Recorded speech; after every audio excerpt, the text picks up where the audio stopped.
দেশগুলো ইউরোপের, অর্থনীতিতেও সমৃদ্ধ, তবে ভূখণ্ডে নেই নিজস্ব কোনো বিমানবন্দর। তার প্রধান কারণ দেশগুলোর আয়তন বা তার পাহাড়ি ভূপ্রকৃতি। এই দেশগুলো প্রতিবেশী বড় দেশগুলোর বিমানবন্দর ব্যবহার করে।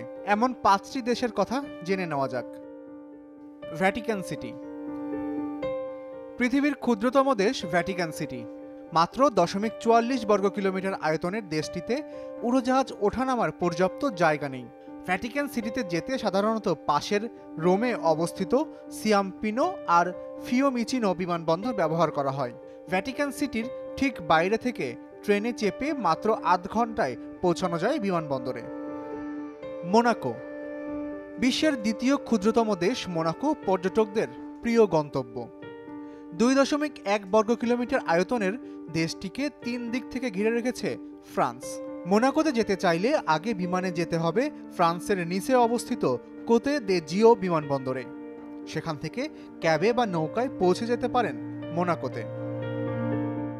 সান মেরিনো। ভ্যাটিকান সিটির মতো সান মেরিনোকেও সব দিক থেকে ঘিরে রেখেছে ইটালি। আয়তনে মাত্র 61 বর্গ কিলোমিটারের সান মেরিনোর ভূপ্রকৃতিতে আছে পাহাড়ে ও সমতলের মিশেল। এখান থেকে ইটালির রিমিনি বিমানবন্দর বেশ কাছে। ফ্লোরেন্স, বোলোনা, ভেনিস ও পিসা বিমানবন্দরও সান মেরিনো থেকে বেশি দূরে নয়। লিচেনস্টাইন।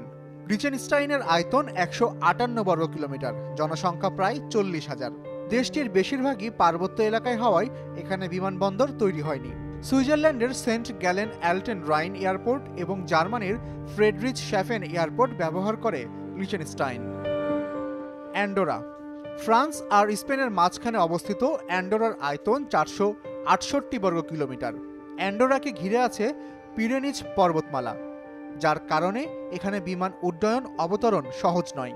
তবে বার্সেলোনা, লেরিদা কিংবা জিরোনার মতো শহরগুলো অ্যান্ডোরার মোটামুটি 200 কিলোমিটারের মধ্যেই অবস্থিত।